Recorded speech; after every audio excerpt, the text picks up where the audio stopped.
Hey there everybody, in this episode we're going to make a Lego block that looks like this. We just made a Lego block that looks like this, and if you haven't made this, I highly suggest you click on the video that's popping up in the corner there, because once you have this done, this part will become very simple. And even if we scroll down a little bit more and we make blocks like this, life will be simpler. So let's get started on this by opening up Fusion 360 and having that block already made, that single block.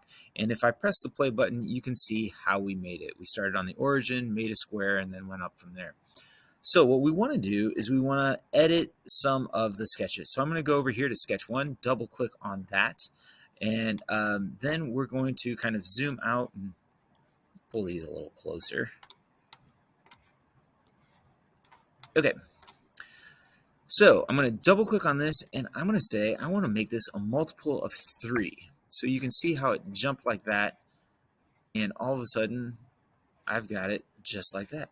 Now I want to add 2 more circles or dimples, whatever Lego calls them there.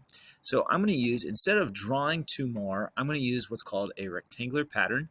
I'm going to click it on it up here. If you can't find it, you might have to hit the create and find rectangular pattern. I want to change this to feature, so I can click on the feature there. And I'm going to click on select my direction. I'm going to go down this line, and you can kind of see it has it there.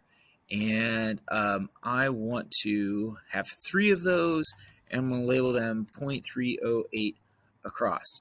Now, one thing that yours might do spacing, or it might do extend. So I'm kind of surprised. Oh, so if it's an extend and you type in 0.308, it's going to look something like this. So it's extending all the way to the end there. So I want to space them 0.308, and there we go. I'm going to hit OK. If I flip it underneath, you'll notice that that one dimple doesn't show up. But here's the cool thing. This works in order. So if I grab that shell and I just move it to the right, or grab that rectangular pattern and move it to the left, there we go. I've got the shell works. Now I want to add a circle that's on the very bottom of those. So I'm going to click here, right click, and go create sketch. There we go. And I want to draw a circle.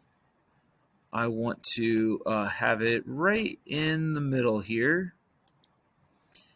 And I'm going to make it a little bit big.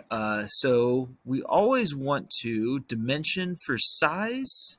We also want to dimension for location. So my location is right there. I want it right in the middle of the height there.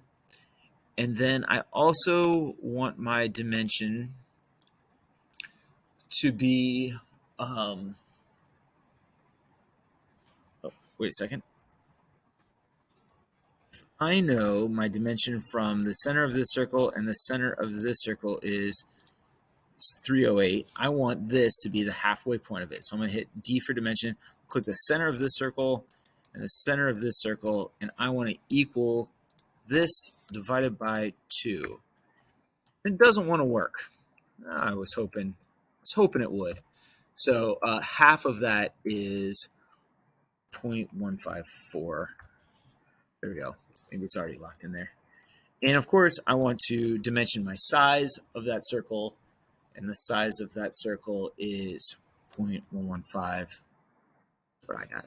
All right, go ahead and finish the sketch.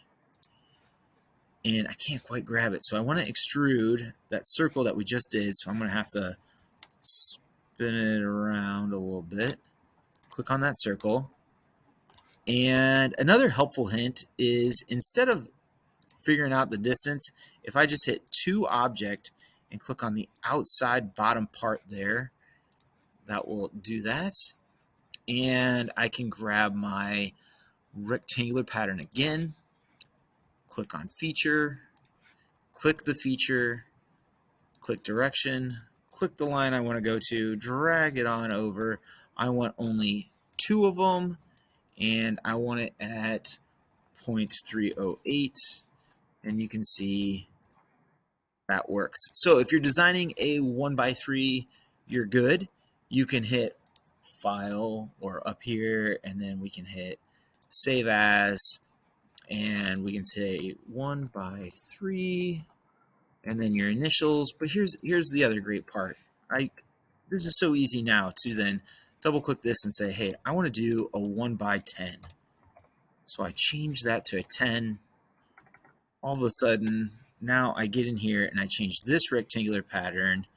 I change that quantity to 10. Holy cow, this is, and then I flip it over and I say, hey, I want to change this rectangular pattern, well, to 10, right? Is that right? No, that's wrong. You always have one fewer. So I want 9 there. And if you flip it over, you'll see, holy cow, now I've got a 1x10, and I can file save that. So as you can see, you can make a 1x16, a 1x20. Just a heads up, as you're making these, I want to warn some of you button pushers out there that if you start doing like 1x100s, and your computer might crash, especially if you're using a cloud-based device. All right, like a Chromebook, or you're working through some kind of server. Okay, so now to save that, I would go File, Save As, call it a 1x10. And of course, if you need to change the color of it, you can always get in here and change the appearance by right-clicking and going to Appearance. All right, so thank you for watching, and if you have any questions, please leave them in the comments.